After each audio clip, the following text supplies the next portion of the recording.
Hello, everyone, and welcome back to another episode of Popcorn and Coffee Table Talk. We're coming at you for episode 5 of the Obi-Wan Kenobi series. I'm your host, Jesse, and with me, as always, here on the other end is Jesu. How are you? Good. How's everyone tonight? This evening, this Wednesday evening. Yeah. Again, we're on number 5 of 6 for the Obi-Wan series. Let's just jump right into it. What do you think of this episode? Oh, loved it. Fantastic. I was getting excited, a little excited. Initial thoughts. Initial thoughts are good from you. Yes. Would you like to hear mine? Sure. That's what this is about. I would 100% agree with you. I think this is some of, I love the movies. I love the series.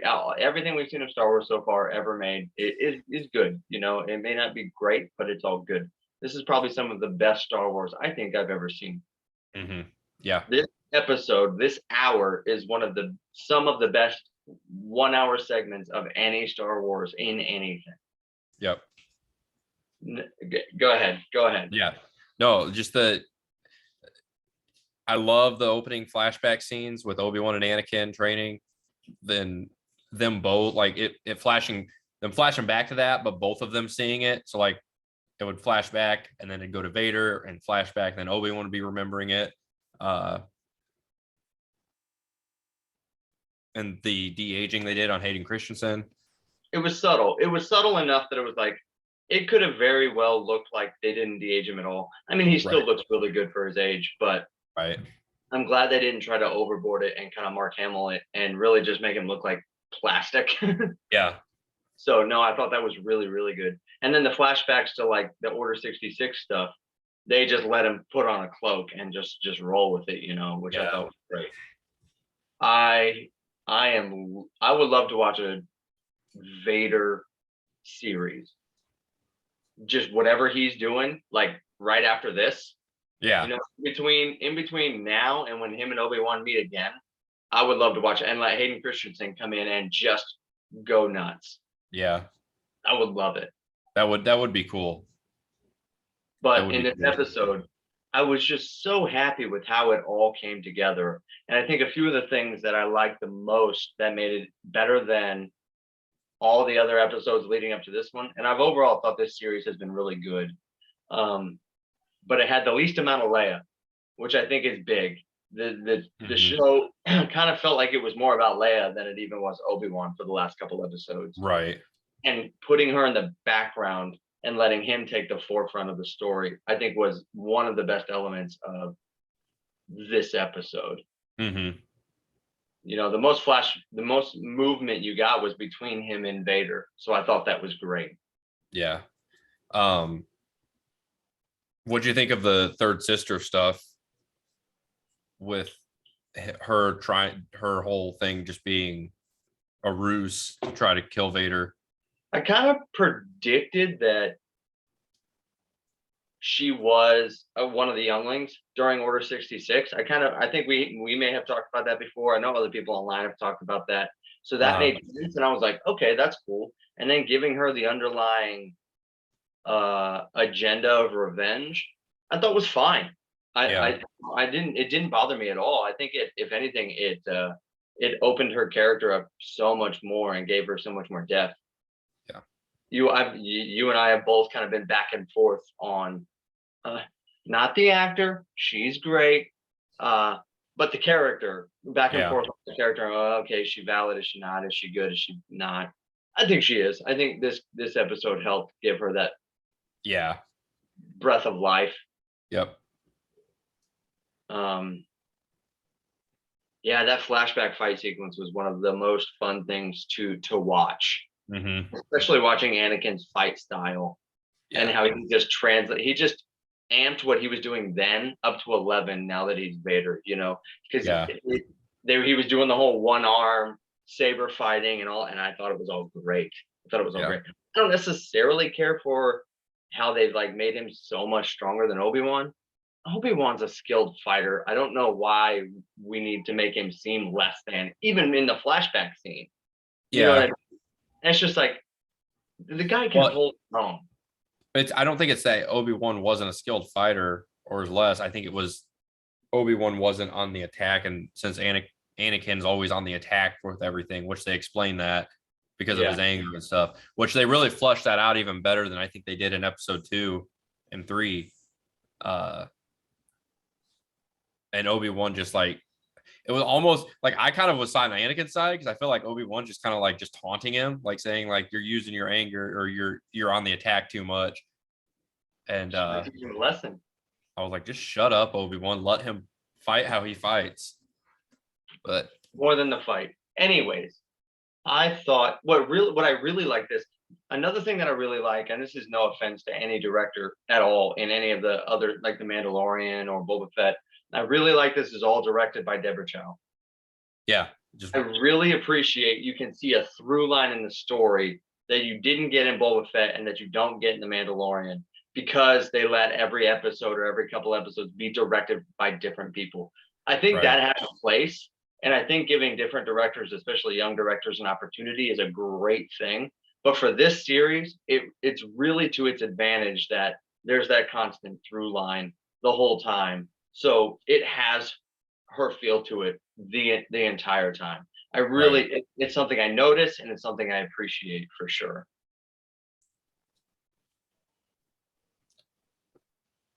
All the fight scenes were good. All the lightsaber stuff is phenomenal. Yeah. I like the third sister fight scene with Vader, and then the Grand Inquisitor wasn't dead. You find out, it's like, what? That fight scene was so cool.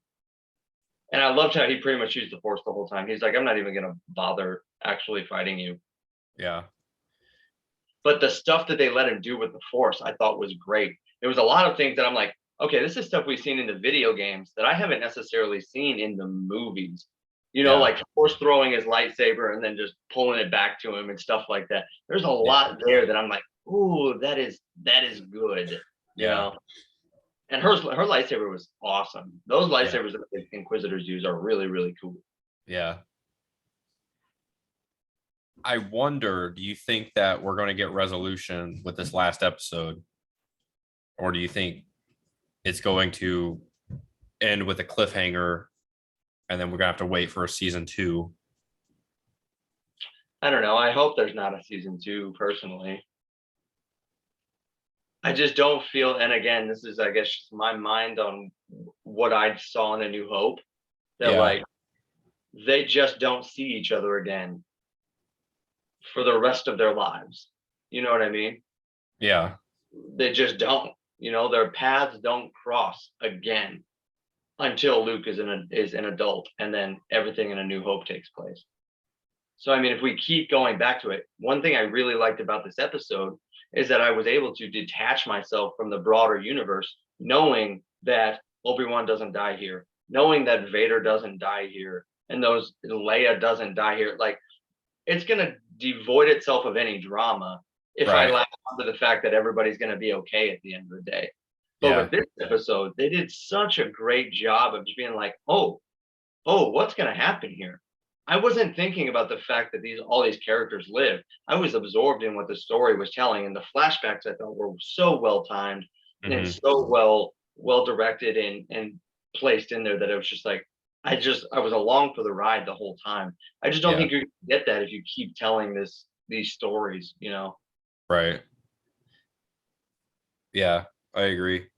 I do think we see the third sister does die in the next episode. Who's gonna kill her though? Vader. I think it's probably gonna be. I don't think they'd let Obi-Wan kill anybody. No. I don't think he'll kill anybody. I think she's gonna try to side with Obi-Wan. Well, I don't know. I think she hates Obi-Wan just as much as she hates Anakin. Yeah. What's her reasons for hating Obi-Wan are stupid. They are. That's very shallow. It's really shallow. But I get it. It's that hero complex of like, you should have been there when he was literally off doing something else. Like, it wasn't like he was sitting on a couch somewhere. The guy was busy. Yeah. And as soon as he was working. And as soon as he found out it was Anakin, that's the very first thing he did in episode 3 was go find Anakin. But yeah, I can understand why she's mad. Do you think Obi-Wan used her though? Oh yeah, 100%. You think so? Yeah, I don't think so. I think he took advantage of knowing that she was going to distract him. But I think he was really hoping she would be able to kill Vader. I don't think he would necessarily just leave her out to dry like, oh, I don't think he was like, Vader's going to kill this girl and that's okay with me. I don't know. I just don't see Obi-Wan being that way. I feel like he did just because I don't think he actually trusts her. That's probably true. You're probably right. I'm But I'm making Obi-Wan more righteous than maybe he actually. He was stealing at the beginning of the show, so he's not perfectly morally. I was trying to figure out when Vader was tearing apart that one ship because it was a distraction, and then but that one was going up so slow, and then after that one went up, then the other one just like jetted out of there. I was like, how does that happen? That's what I'm like. A lot of these, everything that has to do with Vader, unfortunately, and it's a byproduct of like how powerful he is. It almost like everything should end with just him on top because he's so powerful. Yeah, Why couldn't you stop the second one? It always ends with him just looking off and not acting. yeah. When with how easily he just pulled back the last one, you'd think he'd be able to do it again. Yeah. It's whatever. I really like the ending and her being alive, her realizing that there's more kids and that they are Anakin's kids. It's not just uh it's not just some random kids. You know what? Luke in bed, Luke sleeping. And I think that's what's actually going to happen. I think it's going to go back to that scene. Yeah, Obi-Wan's going to kill her. And here's why. She's going to try to kill Luke because she's mad at Vader to get back at Vader, and Obi-Wan's going to have to kill her. I like that. That's a good prediction. It's going to go back to Tatooine regardless. Whether Anakin and Obi-Wan face up again or not, I don't know if they will or won't, but it's definitely going to go back to Luke now, which I think is great. I had another thought off of what you said. I can't remember what it was now. And I also love how he's like pretty much back in tune with the Force. Like he was all back. There's that one time he force pushed the third sister right when the doors open. Yeah. And you saw like 20 stormtroopers all get pushed back. Like he's back to normal now. Yeah. And he was in the plane flying away and he could sense that she knew. Yeah. Which I think is great. I like the fact too that Vader was able to just, when third sister was trying to kill him, and he's just like using the Force on her lightsaber, not even pulling one out. Just like, oh my gosh. That's what I'm saying. I love that he was just like, okay, I'm just gonna do this the easiest way for me. You know what I mean? Yeah. I bet it hurts to move. Why not use the Force? His old crinkly old body.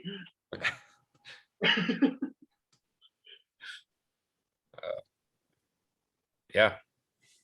Man, and that James Earl Jones's voice, I tell you what, so menacing. Yep.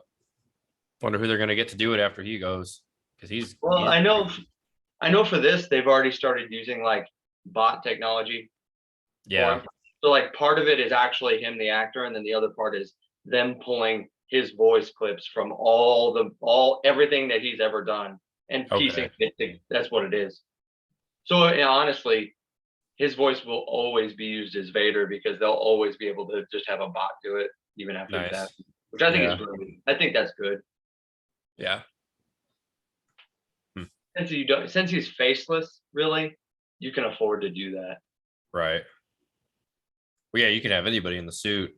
Is Hayden Christensen even in the suit? I actually read an article about that the other day. There's him and 2 stunt doubles. So he's only actually in the suit like 8% of the time. Okay. Because the whole article was like, well, do we even really need, if you're not going to see Anakin's face, do you even need Hayden Christensen? It could literally be anyone. Right. And yeah, you don't, but it is nice to just give him the honor of being like, hey, you are this guy. Do you want to come do it? You know what I mean? Yeah. It's kind of like the Mandalorian though, too. Like, cause he's not always in the suit either. Yeah. Pedro Pascal. He's only in it when his face has to be seen, I think. I would argue, what's the actor's name for Boba Fett? I don't know. I can't remember, but I would say that I would argue he's not in the suit half the time either, but that guy never wore his helmet. No, I'm really happy with how this series is turning out. I really am. Are there episodes that I thought were weak? Yeah, and probably more than half, I think, had weak elements, but episodes that are good are phenomenal. So it's really awesome and fun to watch. Yeah, for sure. So I can't think of anything else. You got any other thoughts? Nope, that's all I got on that one. Why don't you take us home today? All right. If you like what you hear, head over to Apple Podcasts and you can like and subscribe at Popcorn and Coffee on there. Leave us a review and comment, please. You can also listen to us on Google Podcasts and Spotify. You can check this out on YouTube if you click here or here, like and subscribe. And yeah, leave us comments. Let us know what you think of the show. What are your thoughts on Obi-Wan Kenobi?